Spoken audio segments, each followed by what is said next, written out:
안녕하세요. 2023년 구역공과 하나님 나라의 증인들 계속 이어가 보도록 하겠습니다. 1학기 하나님 나라의 전파 2단원 하나님의 말씀대로 전파되는 하나님 나라 5과입니다. 흩어짐으로 전파되는 하나님 나라입니다. 본문은 사도행전 8장 1절부터 8절입니다. 스데반 집사님이 순교당하는 장면인데요. 스데반 집사님의 순교로 인해서 기독교가 몰락하는 것 같았지만 바울의 등장으로 더 새로운 국면으로 전환이 됩니다. 슬픔을 넘어 희망으로 바뀌어지는 현장이죠. 인간의 눈으로는 고통이고 슬픔이었지만 하나님의 계획 속에서는 또 다른 하나님의 계획을 준비시키고 있으셨습니다. 기독교 역사의 변곡 지점이라고 할 수 있겠죠. 엄청난 핍박이었지만 하나님의 귀한 일꾼 바울이 등장하는 현장입니다. 이스라엘의 오순절 성령 강림으로 기독교가 확산되게 되었습니다. 이로 인하여서 유대교는 굉장히 불안해하였고 이 기독교를 없애기 위한 각양 방법을 사용하였습니다. 예루살렘 교회를 핍박하여 붕괴시키려고 하였죠. 이로 인해서 믿는 자들이 유대 땅과 사마리아 땅으로 흩어지는 일이 발생하였습니다. 이 안에 기독교인들이 전도를 하지 아니하므로 그곳에 머물러 있으므로 하나님의 징계적인 성격이 있었다고 이야기하는 분들도 있겠지만 성경에서는 그러한 하나님의 징계적 요소는 존재하지 않기 때문에 이 핍박 자체가 하나님의 징계라고 단정 짓기는 매우 어렵습니다. 어쨌든 하나님은 이러한 핍박도 사용하셔서 하나님의 놀라운 목적과 계획을 성취해 나가십니다. 온 유대와 사마리아와 땅끝까지 이르러 내 증인이 되라 하신 그 하나님의 명령이, 이건 하나님의 계획이죠. 이것이 핍박을 통하여서 오히려 더 이 풍랑이 더 복음을 확산시키는 요소로 작용하게 됩니다. 핍박 중에도 전파되는 복음인데요. 우리가 생각할 때 로마로부터 핍박을 당한 것은 많이들 알고 계시지만 예루살렘이 AD 70년경에 멸망하기 직전까지는 유대교의 핍박이 더욱더 심했습니다. 바울과 전도단들이 회당에서 주로 복음을 전하였는데 회당에서 복음을 전할 때마다 유대인들이 엄청난 공격을 해온 것을 우리가 또 기억해 볼 필요가 있습니다. 처음에 기독교는 로마에게 그렇게 큰 관심거리가 아니었습니다. 단지 유대교의 한 분파 정도로만 생각을 하였고요. 오히려 유대인들이 로마와 전쟁을 할 때에 기독교인들은 오히려 동참하지 않았습니다. 그래서 그때부터 로마인들은 이 사람들은 유대교와 좀 다른 사람이구나 라는 생각을 하게 되었고 예루살렘 멸망 이후에 로마로부터 기독교가 박해를 받게 됩니다. 이렇게 예루살렘의 박해가 심해지자 사람들이 흩어지게 되었는데 유대 땅 곁에 있는 사마리아 땅에 복음을 들고 갔던 사람이 바로 이 빌립 집사였습니다. 빌립 집사는 사마리아 선교의 주역이 되었고요.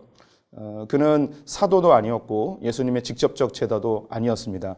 하지만 복음의 열정으로 이방인처럼 생각했고 원수처럼 생각했던 사마리아 땅에 가서 하나님의 복음을 전하는 일이 발생하게 된 것이죠. 전도와 선교는 모든 성도의 사명입니다. 특정 목회자나 선교사의 사역이 아니고 모든 성도들이 주님께로부터 받은 명령이라는 사실 꼭 기억해야겠습니다. 공과 내용으로 좀 더 자세히 들어가면 본문은 사도행전 8장 1절부터 8절, 암송 구절은 사도행전 8장 5절입니다. 요점은 하나님 나라는 박해에도 불구하고 하나님의 말씀대로 전파된다는 것입니다.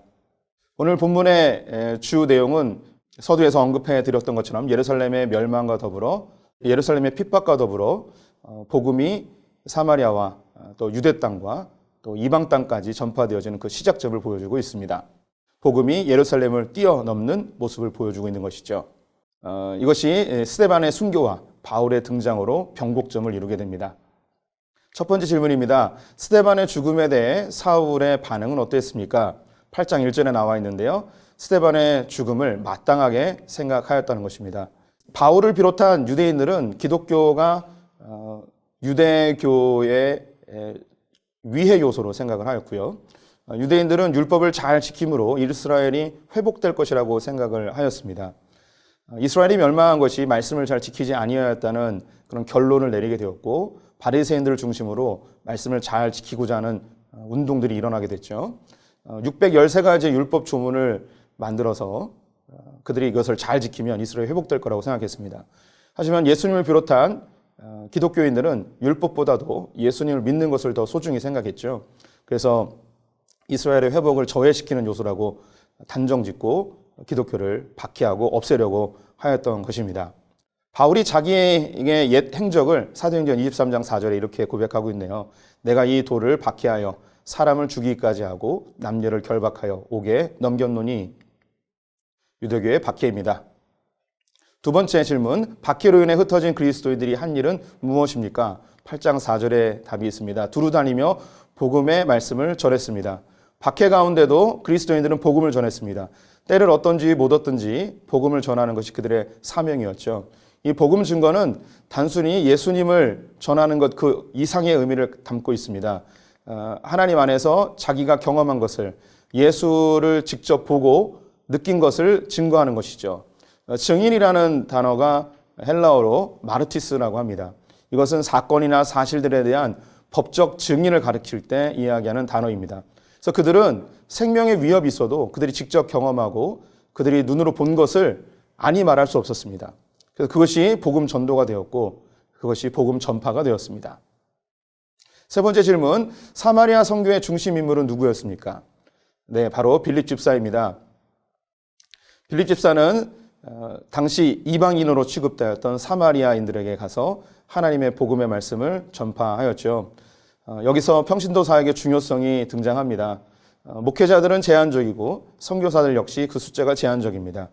우리 성도님들이 이 복음의 열정을 가지고 어디에서든 어떤 상황에서든 복음을 전하는 복음에 불타는 우리 성도님들이 되셔야 될 것입니다. 묵상 이야기에서는 초대 한국교회의 부흥 강사시고 목사님이셨던 김익두 목사님에 대한 이야기가 등장을 합니다. 복음의 반대자였던 이 김익두 목사님이 오히려 복음의 선두주자가 되었는데요. 마치 사울이 바울이 된 것처럼 우리 김익두 목사님이 불량배에서 복음의 전달자로 선두에 서게 되셨습니다. 주님의 계획은 알 수가 없습니다. 주님의 그 놀라운 목적을 성취하기 위해서 주님은 누구든 사용하실 수 있습니다. 바로 우리 성도님들이 그 복음의 전달자로 주님이 충분히 사용하기에 마땅한 분이라고 저는 확신합니다. 네, 나눔과 기도, 적용 등으로 잘 마무리해 주시면 감사하겠습니다. 감사합니다.